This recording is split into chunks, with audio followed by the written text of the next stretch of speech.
friends, I'm Abby from Abby's Bookish Life, and today I'm going to be doing a June book haul as well as talking about my June TBR. But first, I would like to say something about what is happening in the world right now following the murder of George Floyd. There are protests going on everywhere, and there are lots of ways that you can help and make a statement. I think that now is a perfect time for everyone to educate themselves on what is currently going on in America, what has been happening for many, many years, and how it's affecting Black people in our society. And so please use this time to stand up and support the members of the Black community. If you're interested in reading some books that might further your education on the Black community, the Black Lives Matter movement, or how you can face white privilege, there are many books that I could recommend to you, some that have been highly recommended by the Black Lives Matter community or by other booktubers who have done thorough research on what books provide the best education for you. Some options are White Fragility by Robin DiAngelo, The Hate U Give by Angie Thomas, All American Boys by Jason Reynolds and Brendan Keeley, When They Call You a Terrorist by Patrice Kahn-Cullors and Asha Bandel, and Just Mercy by Brian Stevenson. Please check out these books, as we are, many of us, facing a time where we are thoroughly uneducated on these topics. I highly encourage you to check out these books and to educate yourself so that you are better prepared and you are better able to speak out with the Black community. Now, first I'm going to show you the books that I hauled for the month of June. So you've already seen this book, Station 11. I read this in May. I actually got it the last week of May and decided to read it. And it is a book about a pandemic, about a world where 99% of the population has been killed by the Georgia flu, and it follows a Shakespeare orchestral traveling symphony where they are traveling and bringing art to a world that has lost all hope. And it was a beautiful read. I highly recommend it. I am so glad that I own it. Also, the last week of May, I bought Quiet Girl in a Noisy World, an introvert's story, which I did also read in the month of May. And it is such a cute graphic novel. Here you can see some of the pictures. It's a cute graphic novel about an introvert, and it's kind of a memoir type graphic novel because it is about Debbie Tung, who is the main character. I bought a couple books this month that are used bookstore hauls because I am missing a couple of my childhood favorites that I really wanted as part of my collection or that I want to reread at some point, and I found them at these used bookstores for a very reasonable, very cheap price, and so I ended up buying a couple of those. The first one is Insurgent. Now, I read the first Divergent book and loved it, and I did read the whole series as a kid, but for some reason I only have the first and third books, and the second book was missing, so I bought this one when I saw it at a store for only $5. The next book that I bought was Uglies. And if you haven't read this book, it's all set in a dystopian society where everyone looks perfect. There are no flaws. Everyone is exactly the same. And it focuses on a group of people who are not part of that, and they are considered the uglies. And it's basically the story of their uprising against the ideas of being picture perfect and everyone being exactly the same. I'm so excited about this next one that I bought. It is The Giver Quartet by Lois Lowry. Now, I dropped the ball somewhere because I didn't realize that The Giver had sequels. It's a quartet. How did I not know this? So it starts with The Giver, which is one of my all-time favorite books. I love it so much. And then in order, it's The Giver, Gathering Blue, Messenger, and Sun. And so this book features all 4 stories, all in this beautiful book. It's gray, it has little apples on it, which tie into the first book, and it has red sprayed edges. Oh, I just love it so much, and I'm so happy to have it as part of my collection and to finally read the sequels to The Giver that I didn't know existed. The next book I bought is All the Light We Cannot See. I found this at an antique fair for $4, and it's so highly rated. It's such a popular book that I just had to buy it. I don't even know much about it except that it's set in World War II, and it focuses on a blind girl who lives in Paris at the time that the Nazis invade. And so I'm excited to get into this and read it. I feel like it's a little bit darker, so I'm not planning on reading it this month. I'm also already planning on reading a World War II novel set in Paris this month, so this one is definitely going to wait, but it's beautiful, and I don't know if you can tell on camera, but it is shiny, and I just think that it's going to be a great book when I finally get to it.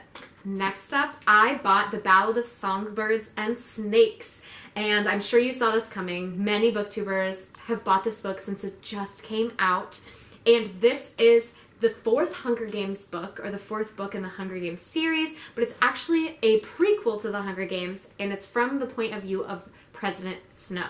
So I'm really looking forward to getting into this. I love books where you get to find out another person's perspective for a story that you maybe already know, and so I'm really eager to open this, and I will definitely be reading this as soon as possible.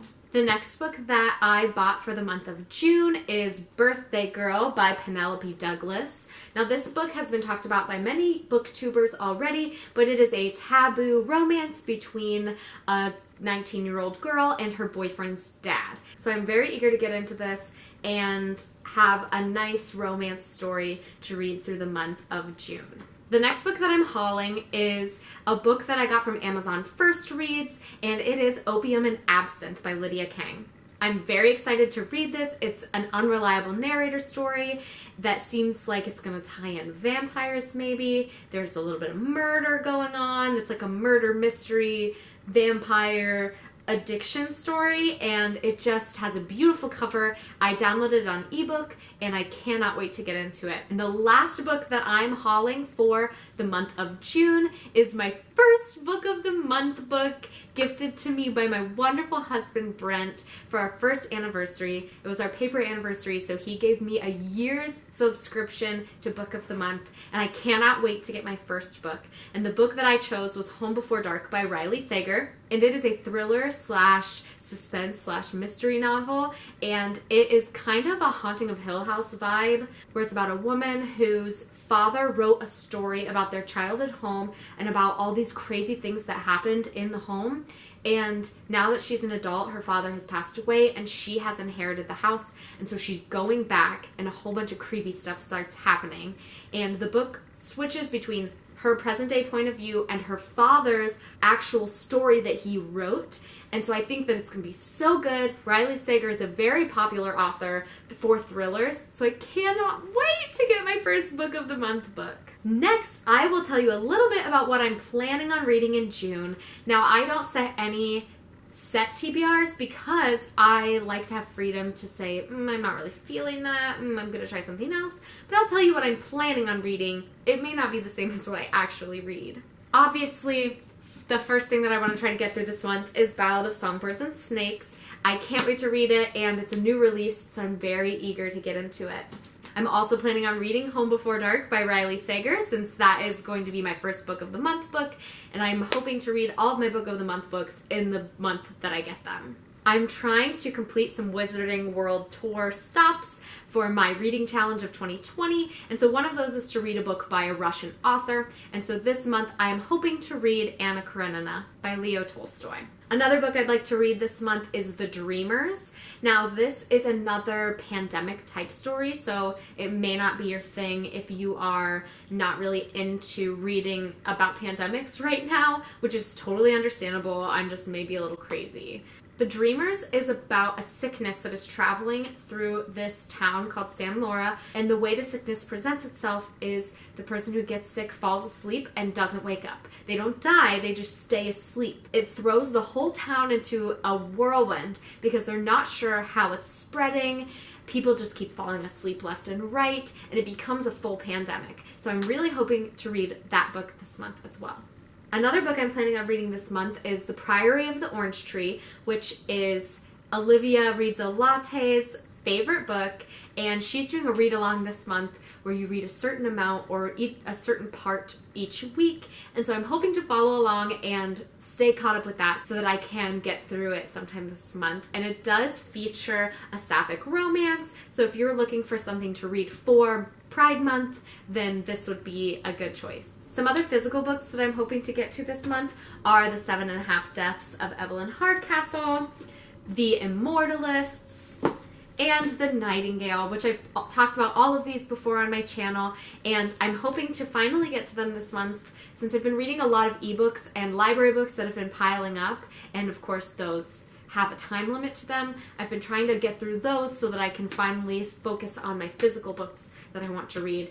So I'm hoping to knock them out a little bit at a time and focus on these ones this month. And the last TBR that I'm going to talk about is my TBR for the Romanceathon that is hosted by Gabby Reads and Weeby Bookin.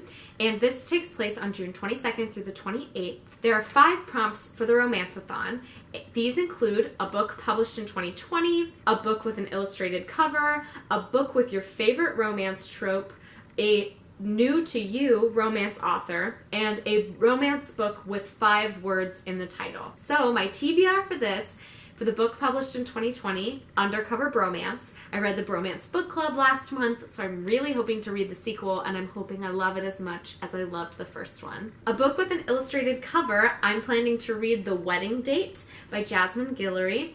And this was lent to me by my friend Mackenzie King, who we did a video together recently, so go check out that video, and thanks Mackenzie for letting me borrow this, especially with Romanceathon coming up. A book with your favorite romance trope is going to be After I Do, and this book focuses on a married couple who is kind of struggling and their marriage has kind of started failing, and so they decide to take a year apart and do their own thing. They're not allowed to contact each other to decide if what they really want to do is break up or stay together.